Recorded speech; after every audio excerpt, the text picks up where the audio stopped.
이 시간 우리에게 주신 하나님의 말씀은 잠언 23장 15절에서 35절 말씀입니다.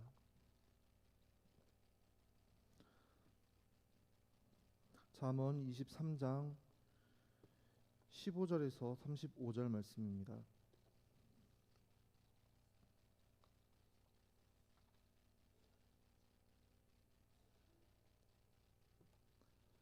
다 찾으셨으면 한 절씩 교독하도록 하겠습니다. 내 아들아, 만일 내 마음이 지혜로우면 나 곧 내 마음이 즐겁겠고,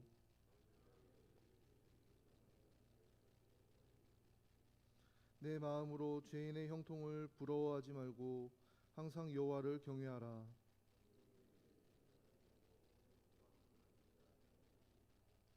내 아들아, 너는 듣고 지혜를 얻어 내 마음을 바른 길로 인도할지니라.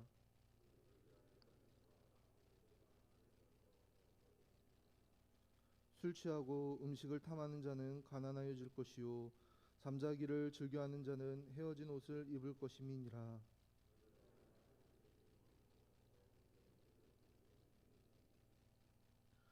진리를 사되 팔지는 말며 지혜와 훈계와 명철도 그리할지니라.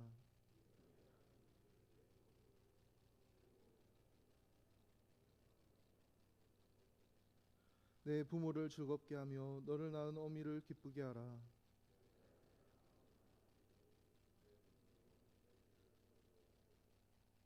대저 음료는 깊은 구동이요 이방 여인은 좁은 함정이라.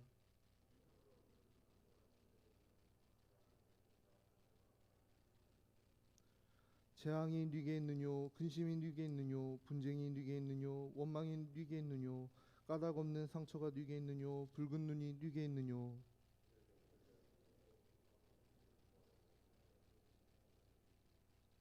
포도주는 붉고 잔에서 번쩍이며 순하게 내려가나니 너는 그것을 보지도 말지어다.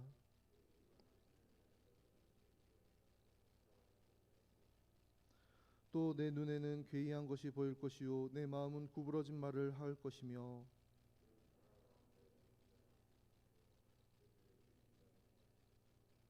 내가 스스로 말하기를 사람이 나를 때려도 나는 아프지 아니하고 나를 상하게 하여도 내게 감각이 없도다. 내가 언제나 깰까 다시 술을 찾겠다 하리라. 아멘.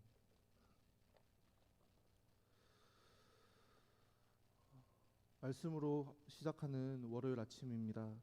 오늘도 하나님 주시는 주님과 동행하면서 하나님 주시는 풍성한 은혜의 삶을 누리는 저와 여러분 될 수 있기를 소망합니다. 오늘 말씀을 통해서 얻게 되는 세 가지 교훈에 대해 함께 살펴보며 은혜를 나누고자 합니다. 먼저는 경외함의 유익에 대해서 살펴보고자 합니다. 17절 말씀입니다. 내 마음으로 죄인의 형통을 부러워하지 말고 항상 여호와를 경외하라. 우리가 세상에서 겪는 그 딜레마 중 하나는 하나님을 믿는데 오히려 삶이 어려워질 때입니다. 왜 하나님이 이렇게 하시는지, 하나님이 계시기는 하시는지 이런 신앙에 대한 회의가 들 때가 있습니다. 그래서 우리는 수많은 믿음의 갈등을 겪습니다. 내가 계속해서 믿음으로 살아가야 하는가? 정말로 믿음으로 사는 것이 내게 유익된 것인가? 이렇게 생각하게 됩니다. 하나님을 믿지 않은데도 오히려 물질적으로 더 풍요로운 삶을 살고 하는 일마다 잘 되는 사람들의 그러한 모습을 보면 우리는 고민하고 갈등할 수밖에 없게 됩니다. 하나님을 믿지 않는데 저런 삶이 가능하다니 우리는 여기서부터 하나님을 믿지 않는 죄인의 형통을 부러워하기 시작합니다. 하지만 오늘 말씀을 통해 하나님께서는 그러한 삶을 부러워하지 말라고 하십니다. 하나님을 믿지 않고 하나님을 경외하지 않는 자들, 죄인의 형통을 부러워하지 말라고 말씀하고 계십니다. 오히려 하나님을 경외하라고 말씀하십니다. 하나님을 경외하면 될 일도 안 되는 것 같고 하나님을 경외하는 그런 삶을 살 때 진실된 삶을 살 때 될 일도 안 되는 것 같고 계속 어려워지는 것 같고 하나님을 경외하지 않는 사람들의 그런 형통이 부러운데 그럼에도 불구하고 하나님께서는 하나님을 경외하라고 말씀하십니다. 그 이유를 18절에서는 이렇게 말씀하고 있습니다. 정령이 내 장래가 있겠고 내 소망이 끊어지지 아니하리라. 하나님께서는 하나님을 경외하면 틀림없이 정령이 틀림없이 내게 미래가 있고 삶의 소망이 끊어지지 않을 것이다라고 말씀하십니다. 하나님을 경외하는 유익은 우리의 앞날과 바라는 것이 보장되고 끊어지지 않을 것이라는 말씀입니다. 여러분, 죄인의 형통은 눈에 보기에는 그럴싸해 보이지만 있다가도 사라지는 안개와도 같은 것입니다. 안개와 같은 죄인들의 형통은 반드시 사라지게 되어 있습니다. 하지만 하나님을 경외하는 우리의 앞날과 우리의 형통은 하나님께서 온 우주와 만물 그리고 우리를 창조하신 그 하나님께서 보장해 주시고 책임져 주시는 삶이기에 소망이 끊어지지 않는 삶입니다. 다만 우리의 형통이라는 그 목적을 이루기 위해 하나님을 경외하는 것은 아니어야 할 것입니다. 그러므로 주님의 그 선하신 뜻 안에서 우리의 장래와 소망을 틀림없이 이루시고 끊어지지 않도록 하시는 그 하나님을 경외하며 살아가는 저와 여러분의 삶이 되기를 주님의 이름으로 간절히 축복합니다. 두 번째 교훈은 즐거운 부모의 마음에 대한 교훈입니다. 오늘 잠언은 내 아들아라고 시작하면서 부모가 자녀에게 전해주는 말씀입니다. 특히 자녀가 그 부모의 말을 경청하여 듣고 그 말씀대로 그 부모의 말대로 행하는 것이 부모에게 기쁨을 주는 것이라고 부모의 마음을 유쾌하게 하는 것이라고 말씀하고 있습니다. 15절에서 16절 말씀입니다. 내 아들아 만일 내 마음이 지혜로우면 나 곧 내 마음이 즐겁겠고 만일 내 입술이 정직을 말하면 내 속이 유쾌하리라. 부모로서의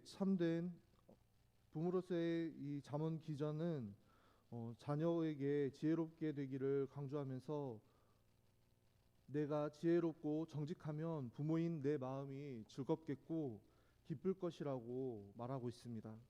또 23절의 말씀을 보면 진리를 사되 팔지는 말며 지혜와 훈계와 명철도 그리할지니라라고 가르치고 있습니다. 진리는 사되 팔지는 말라고 합니다. 이를 통해 진리가 얼마나 소중한 것인지를 이야기하고 있습니다. 그러면서 지혜와 훈계, 명철도 이와 같은 것이라고, 이와 같이 소중한 것이라고 가르치고 있습니다.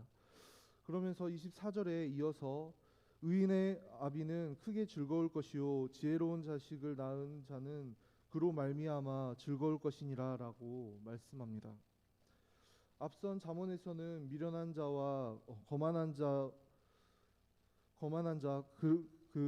자를 그런 자녀를 둔 부모의 마음은 근심이 가득하다고 되어 있습니다. 기록되어 있습니다. 하지만 부모의 마음을 기쁘게 하는 것은 좋은 선물을 드리는 것이 아니라 대단하고 거창한 것을 드리는 것이 아니라 하나님을 경외하는 것, 참된 진리와 지혜를 소유하고 훈계와 가르침을 부모의 훈계와 그 가르침을 청종하는 것임을 오늘 본문은 말씀하고 있습니다. 여기서 우리는 이 말씀에 나오는 아비 어미를 육신의 부모뿐만 아니라 우리의 진정한 아버지이신 우리 영혼의 아버지이신 하나님으로 생각해 볼 수 있습니다. 하나님은 그 어떤 것보다 우리가 자녀된 우리가 하나님의 말씀과 하나님을 경외하기를 원하고 계십니다. 단지 헌금을 많이 하는 것이 하나님을 기쁘게 해드리는 것이 아니라 또 하나님에 대한 경외함 없이 교회만 왔다 갔다 하며 종교 생활로 그냥 예배에 빠지지 않는 것이 하나님을 기쁘게 하는 것이 아니라는 것입니다. 진리를 사되 팔지는 말라고 말씀합니다. 이 말씀은 진리는 반드시 소유하고 있어야 된다는 것입니다. 다른 것과 너무도 쉽게 바꿔서는 안 된다는 그런 말씀입니다. 너무나 쉽게 세상의 가치와 세상의 소리에 우리의 믿음이 흔들리고 달라지고 변질되어서는 안 된다는 말씀입니다. 성도 여러분, 오늘 이 말씀을 우리가 기억하면서 우리의 육신의 부모님에게 또한 우리 영혼의 아버지이신 하나님께 기쁨이 되는 것이 무엇인지 묵상하면서 부모님과 하나님께 기쁨이 되는 오늘 하루를 살아내는 우리 모두가 될 수 있기를 축복합니다. 세 번째 교훈은 문제가 누구에게 있는가입니다. 세 번째로 나눌 교훈의 말씀은 문제가 누구에게 있는가입니다.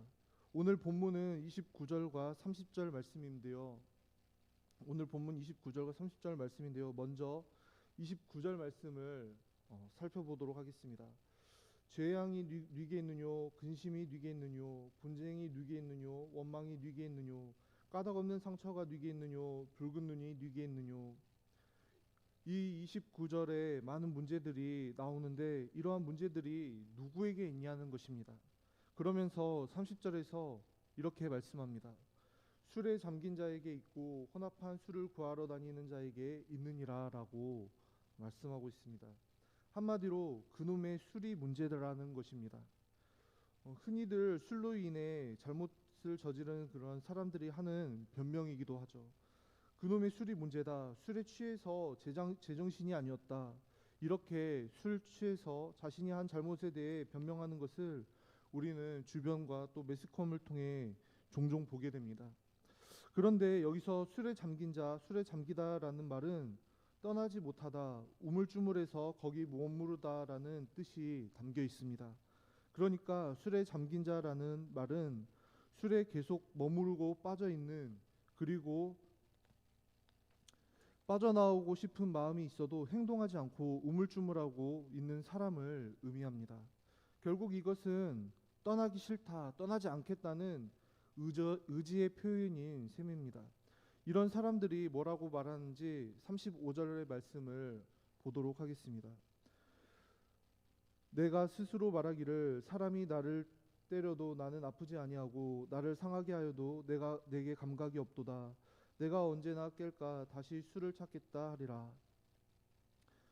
나를 고통스럽게 하고 때려도 나는 아프지 않고 감각도 없다고 하고 있습니다. 그래서 나는 이 술이 좋고 나는 언제든 술을 다시 찾겠다는 겁니다. 술로 인해 문제가 생겨도 계속 술을 찾겠다고 하는 것입니다. 다른 사람이 날 때리고 고통스럽게 해도 괜찮다고 합니다. 왜냐하면 술 기운에 아프지 않기 때문입니다. 그래서 자신에게 술이 필요하다고 하는 겁니다.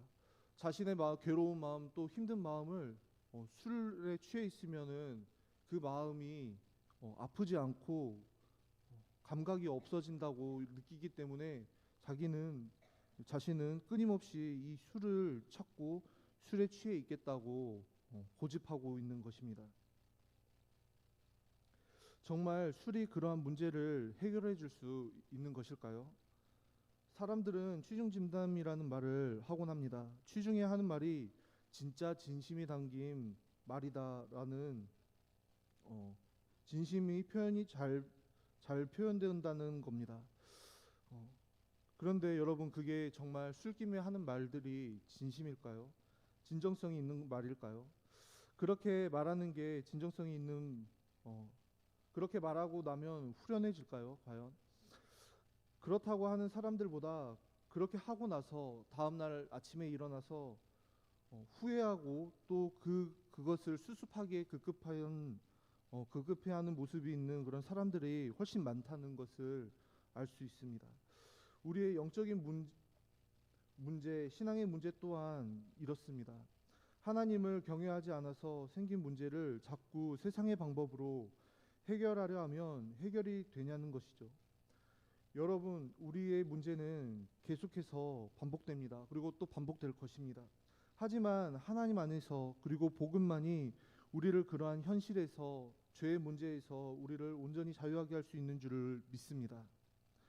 하나님이 아닌 다른 것, 술뿐만 아니라 그 어떤 것이든 그것이 우리를 자유하게 하지 못합니다. 잠깐은 괜찮은 것 같아 라고 생각할 수 있을지 몰라도 그게 영원하지는 않다는 말씀입니다. 하나님을 찾지 않고 하나님을 의지하지 않고 신뢰하지 않는 것, 이것이 우리의 가장 근원된 문제입니다. 요한복음 8장 32절 말씀, 진리를 알지니 진리가 너희를 자유롭게 하리라. 우리에게 필요한 것은 술이 아닙니다. 다른 세상의 어떤 방법과 어떠한 그러한 가치가 아닙니다. 오히려 술 때문에 많은 문제들이 생깁니다. 돈이 필요한 게 아닙니다. 돈 때문에 오히려 더 많은 문제들이 생길 수 있습니다. 성도 여러분, 하나님 앞에서 우리가 진정으로 찾아야 할 것, 의지해야 할 것이 무엇인지 오늘 분별하고 고민하여 하나님 보시기에 합당한 삶을 살아가는 지혜자의 삶을 살아가는 우리 모두가 될 수 있기를 주님의 이름으로 간절히 소망합니다. 기도하겠습니다. 사랑과 은혜가 풍성하신 아버지 하나님 감사합니다. 오늘 말씀을 통해 우리에게 참된 지혜의 삶이 무엇인지 다시 한번 깨닫게 해주신 은혜를 감사드립니다. 우리가 바른 길을 가며 하나님께서 주시는 진정한 형통을 누리는 삶을 살아가기를 원합니다. 눈앞의 즐거움과 잠깐의 쾌락이 흔들리는 우리의 연약한 마음을 주님 붙들어 주시고 하나님을 경외하며 하나님의 말씀을 따라 사는 풍성한 은혜와 기쁨을 온전히 누리는 오늘 하루의 삶을 살아가게 하여 주시옵소서. 그래서 온전히 하나님께 기쁨이 되며 온전히 하나님께 영광 돌려드리는 우리 모두의 삶이 되게 하여 주옵소서. 예수 그리스도의 이름으로 기도하옵나이다. 아멘.